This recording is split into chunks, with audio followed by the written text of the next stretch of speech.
guys, kembali lagi bersama gua di Sakahayang Review. By the way, apa kabar para penonton setia Sakahayang? Masihkah kalian ingat dengan teror sosok kopet bertopeng yang doyan menculik para bocil? Emangnya kenapa, Ngab? Karena kali ini Sakahayang akan membahas sequel lanjutan dari si kopet penculik bocil yang kini dipaksa main lagi di filmnya meski harus menjadi jurig. Ya, meski di luar Nurul, tapi okelah judulnya itu adalah Black Phone 2 2025. Okelah, persiapkan saja kuota dan wifi tetangga kalian untuk menonton film yang satu ini. Dan jika kalian suka dengan channel ini, seperti biasa silahkan subscribe aja biar gak ketinggalan video menarik lainnya dari Sakahayang. Sequel lanjutan ini diawali dengan kericuhan yang terjadi di SMA Denver pada tahun 1982, atau tepatnya 4 tahun setelah tewasnya si kopet Grabber di sequel pertama. Di tengah sengitnya adu mekanik, Gwen yang sudah remaja berusaha melerai kakaknya yang sedang menghajar Kang Bully bernama Randy. Hingga setelah membuat Randy kena mental, si kakak bernama Vinny langsung mengajak Gwen pulang. Namun sesaat kemudian, seketika Gwen malu-malu anjing saat gebetannya yang bernama Ernesto menawarkan tebengan. Meskipun pengen ikut, namun Gwen yang dicie-ciein si kakak terpaksa jaim dan menolak. Di malam harinya, Vinny yang sedang nyebat bako tiba-tiba kembali teringat pada sosok si kopet Grabber yang sempat menculiknya ketika masih bocil.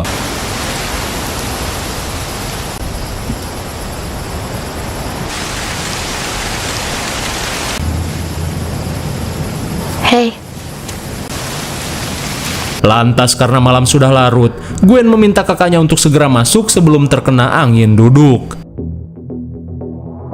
Kemudian, scene beralih pada sekelompok bocil TPA yang akan mengikuti perkemahan musim dingin di area Camp Alpine Lake.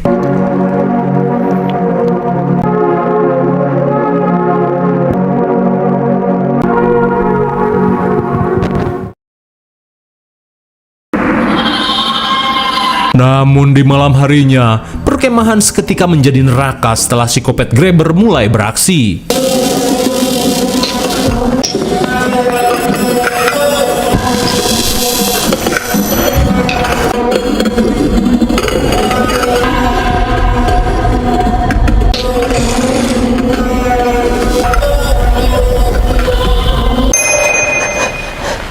Entah apa yang sebenarnya terjadi, Gwen yang memiliki kemampuan spesial tiba-tiba melihat kejadian mengerikan itu di dalam mimpinya. Ia pun yakin jika huruf W yang si bocil tulis merupakan inisial dari si kopet yang juga pernah menculik kakaknya. Hingga sesaat kemudian, Gwen yang mendengar suara telepon bergegas mengeceknya.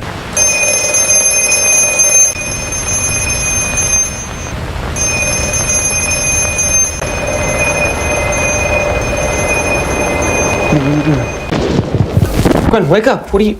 Saat Gwen disadarkan kakaknya, ia yang keheranan berusaha memberitahu tentang mimpi atau penglihatan aneh barusan. Tak ingin mengingat traumanya lagi, Vinny meminta adiknya untuk kembali tidur. Namun belum lama Gwen tidur, ia pun kembali mengalami mimpi lanjutan dari aksi kopet yang terjadi di Camp Alpine Lake.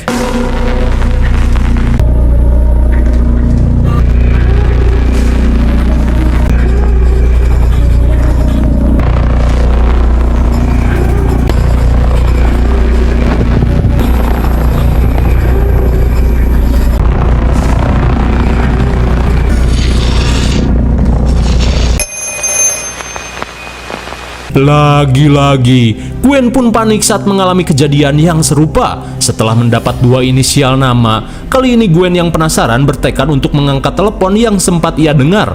Namun setibanya di luar, ia pun syok parah saat mendapati sesosok jasad yang berantakan tergeletak di halaman rumah. Meskipun ngeri, namun hal itu tidak membuat nyali Gwen ciut untuk mengungkap kebenaran.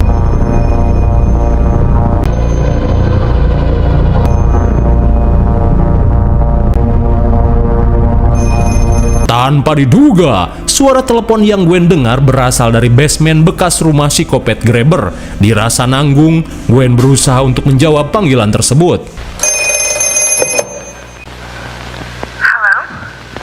Saat diangkat, si penelepon mengungkapkan jika dirinya merupakan seorang pembina yang sedang bertugas di Camp Alpine Lake bernama Hope Alder.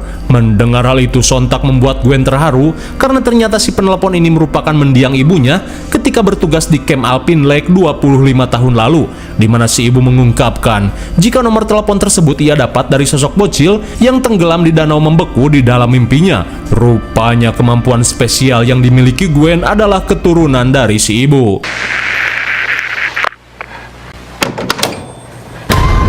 Saat telepon berakhir, Gwen pun kaget saat melihat Max yang mengenakan aksesoris kampak memperingatkannya untuk pergi. Hingga sesaat kemudian, mereka pun panik saat mendengar kedatangan seseorang.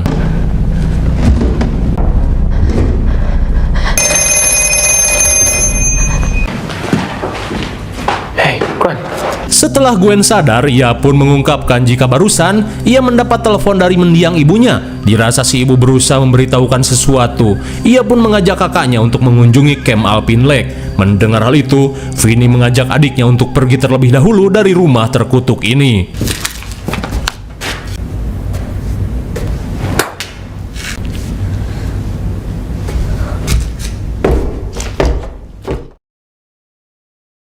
Di keesokan harinya, Gwen yang penasaran tetap kekeh untuk pergi bersama Ernesto. Namun sebelum mereka pergi, Vinny yang khawatir celengan adiknya diobok-obok akhirnya memutuskan untuk ikut menuju Camp Alpine Lake. While I'm gone. Yeah, anything's fine. Okay, great. Family album.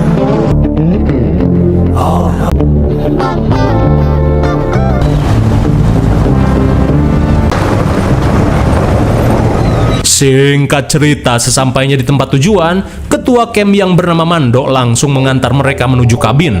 Namun di saat itu pula, Vinny seakan merasakan aura aneh saat melihat telepon koin tua di tempat tersebut. This is it. Take any bunk you want. Have a good night, kids. Big drinks. State law requires separate housing for male and female minors. Setibanya di kabin, asisten Mando bernama Ariana meminta Gwen untuk jangan gegabah keluar kabin ketika badai seperti ini sedang terjadi. Saat malam semakin larut, Vinny yang merasa mulutnya asam terlihat keluar kabin untuk nyebat. Sementara itu, baru saja terlelap, Gwen kembali mengalami mimpi yang serupa, di mana kali ini Gwen akan melihat kengerian yang terjadi pada seorang bocil drummer pensi.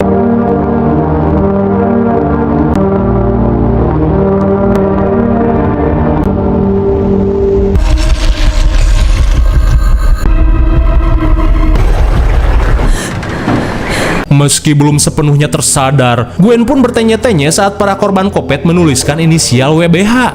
Sementara di luar, Vinny yang mendengar telepon berdering, bergegas menjawab panggilan tersebut. Who is this?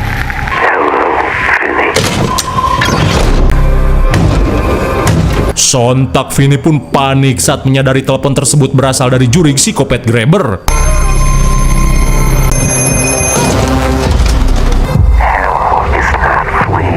Di tengah kepanikan, si kopet grabber berkata jika ia akan menuntut balas pada Vinny yang telah menjadikan dirinya sesosok hantu mara kayangan. Kembali pada Gwen, sontak ia pun panik saat mendengar suara dari kolong kasur.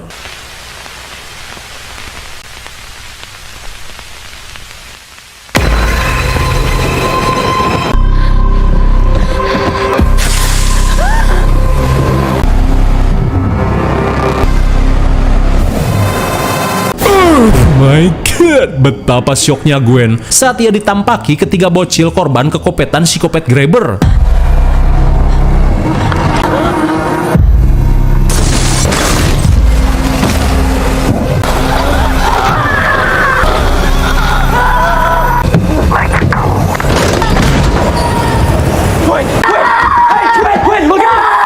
Melihat Gwen yang syok, Vinny langsung mengajak adiknya pergi menuju kabin pria.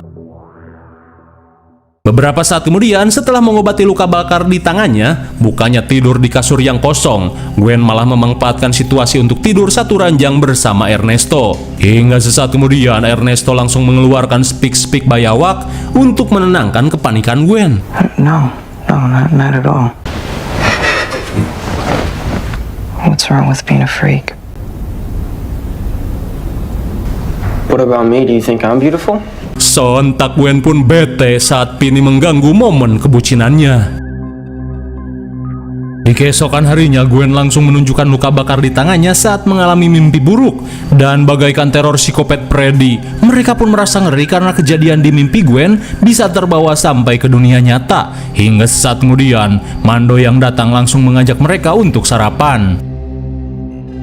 Saat sedang sarapan, Vinny menanyakan apakah telepon koin di tempat ini masih berfungsi. Mendengar hal itu, Mando berkata jika telepon itu sudah belasan tahun rusak dan tak bisa digunakan. Di tengah keheranan, sambil menunjukkan foto mendiang si ibu, Gwen yang penasaran langsung menanyakan apa yang terjadi saat si ibu yang bernama Hope Alder bertugas di camp ini 25 tahun lalu. Akan tetapi, meski mengetahui jika Gwen dan Vinny merupakan anak dari rekannya, Mando yang tak kuasa menceritakan apa yang terjadi langsung pergi. Lantas setelah Mando pergi, Vinny mengungkapkan jika semalam dirinya sempat menerima telepon dari Grabber melalui telepon koin yang katanya rusak itu, dan baru saja diomongin. Seketika mereka pun panik saat mendengar telepon tersebut kembali berdering.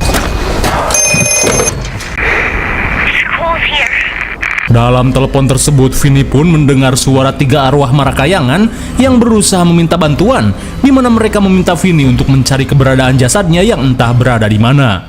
You have to try to remember something. We're scared, Finn. What do you mean? Something bad happened to you.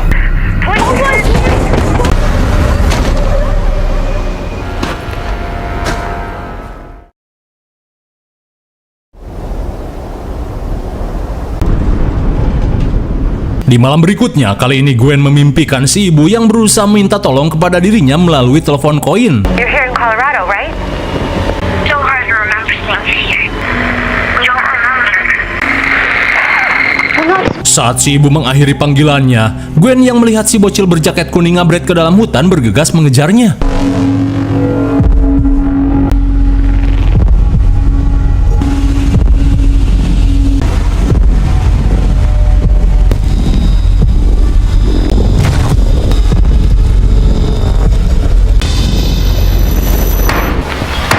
Melihat kedatangan sosok si ibu, Gwen pun bergegas menghampirinya. Namun setibanya di luar, ia malah melihat si bocil geheng.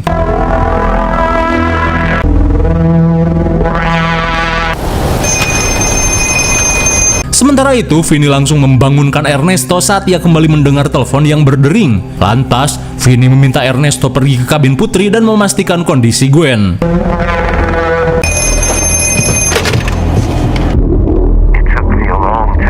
Saat Vinny menjawab telepon tersebut, si Grabber yang marakayangan mengungkapkan jika dirinya belum selesai berurusan dengan Vinny.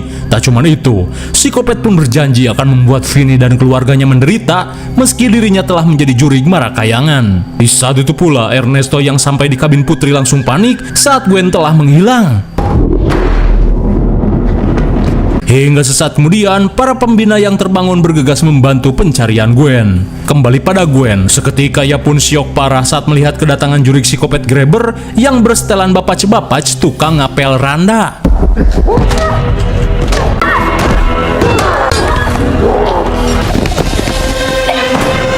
Bersamaan dengan hal itu, Ernesto dan yang lainnya pun panik saat melihat kejadian aneh yang menimpa Gwen.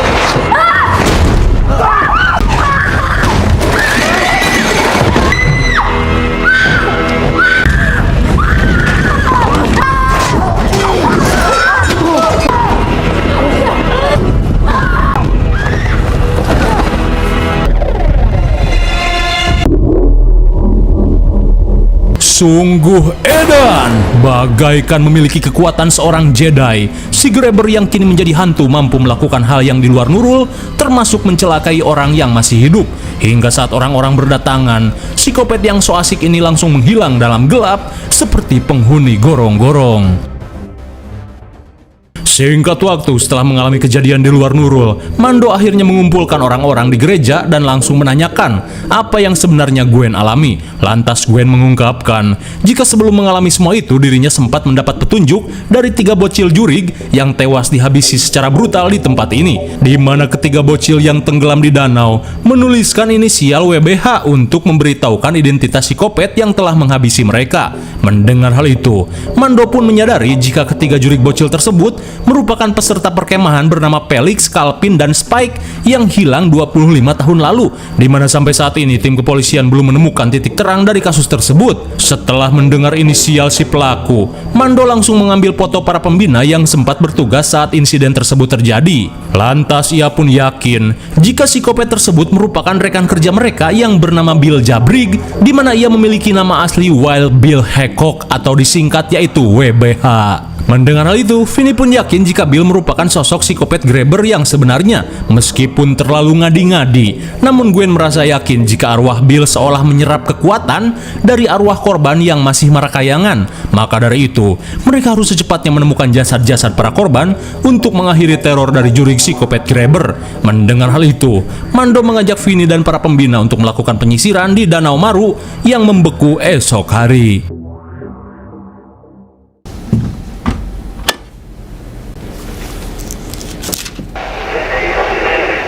Saat malam semakin larut, Mando yang sedang mengecek identitas 3 bocil yang hilang seketika kaget saat mendengar suara psikopat grabber dari dalam radio. Rupanya Bill sang psikopat grabber meminta Mando untuk jangan ikut campur pada urusannya, kalau tidak ia pun akan celaka.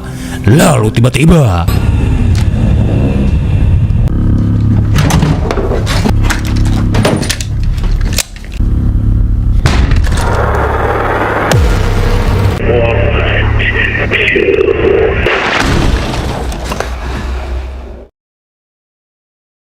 di keesokan harinya, Mando dan yang lainnya terlihat melakukan penyisiran di Danau Maru untuk mencari jasad ketiga bocil yang hilang.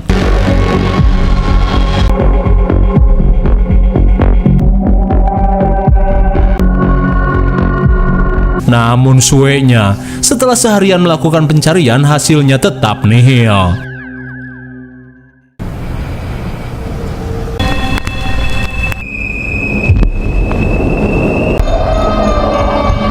Di malam berikutnya, Gwen yang tertidur kembali memimpikan sesuatu yang akan terjadi pada seorang bocil penjual koran bernama Cucun, di mana saat ini psikopat grabber alias Bill mulai melebarkan sayapnya dengan menculik para bocil di luaran perkemahan. Namun ketika itu, Bill yang belum sempat mempunyai topeng hanya menggunakan bedak saripuaci untuk memoles wajahnya seperti korban krim pemutih wajah bermerkuri. Kemudian Gwen pun melihat si ibu yang berusaha menyelamatkan Cucun, karena sebenarnya si ibu yang juga memiliki kemampuan spesial melihatnya dari mimpi.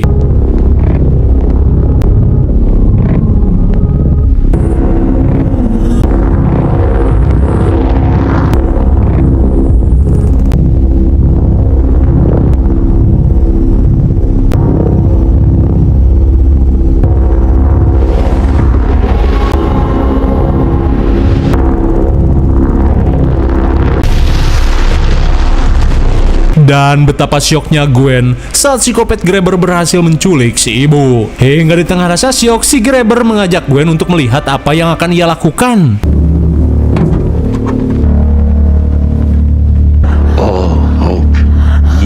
Oh my god, sontak Gwen pun syok parah saat mengetahui si grabber telah menggelayutkan si ibu sampai mokad. Setelah mengetahui apa yang sebenarnya terjadi, Gwen yang melihat psikopat akan menghabisinya langsung kabur.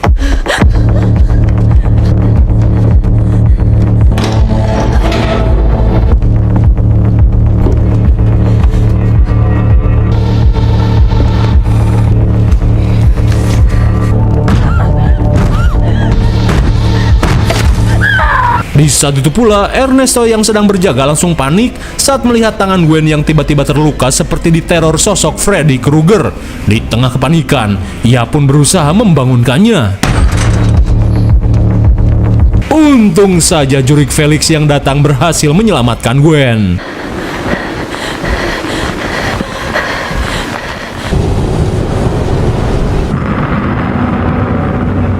Di saat itu pula, Mando akhirnya menemukan jasad Felix yang sudah menjadi tengkorak di dalam danau yang membeku.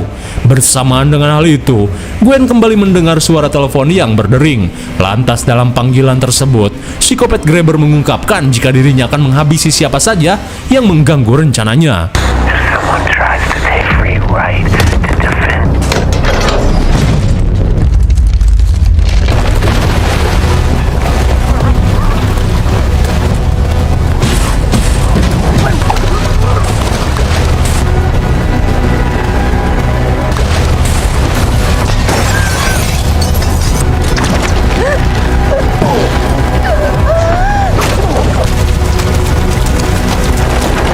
Setelah melihat putaran Gwen yang seperti Beyblade, Ariana langsung menyiramkan seember air untuk membangunkan Gwen. Sementara di alam mimpi, tiba-tiba saja Gwen merasakan awak kening di dalam tubuhnya.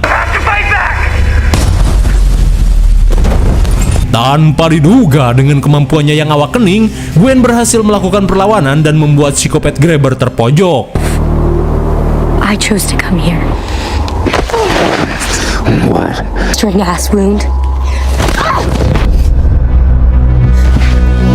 Saat Gwen tersadar, ia pun langsung mengejak Vinny dan yang lainnya untuk menyelamatkan Mando. Dengan kondisi tubuh yang ngagibrik parah, Mando mengungkapkan jika dirinya berhasil menemukan jasad Felix di dalam drum.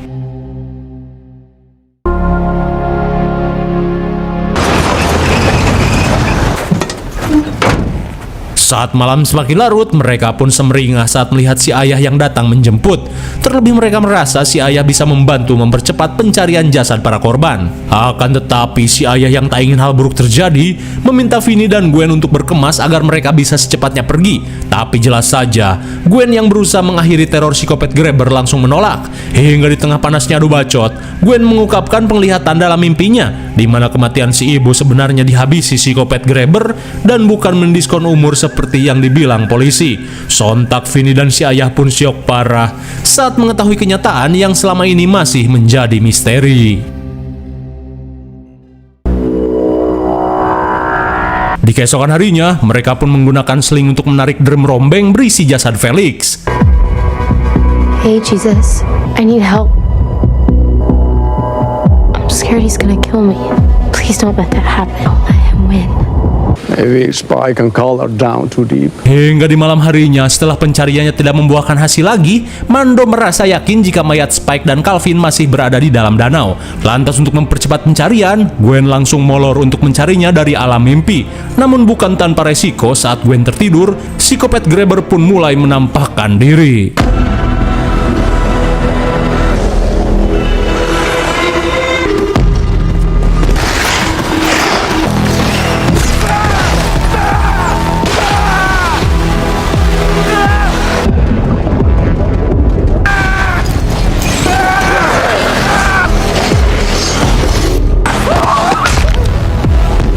Setelah melukai Ken dan Barbara, grabber kopet langsung membuka topeng supaya lebih serem.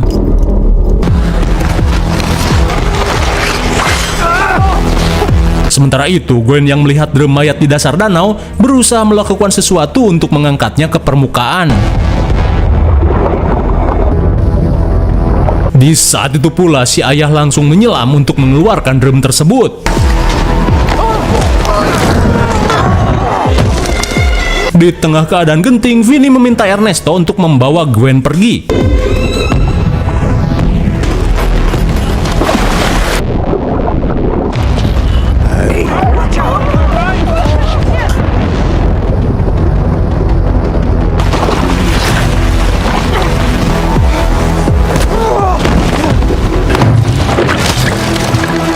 Setelah berhasil mengeluarkan 3 drum dari dasar danau, Gwen langsung menantang si grabber kopet untuk adu mekanik.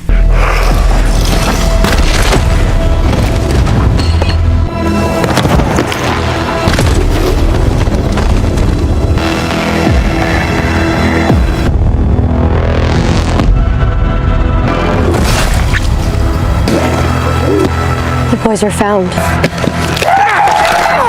Saat ketiga korban ditemukan, psikopat grabber pun tak lagi mempunyai kekuatan. Di saat itu pula, Vinny langsung membantu Gwen menghajar si juri grabber.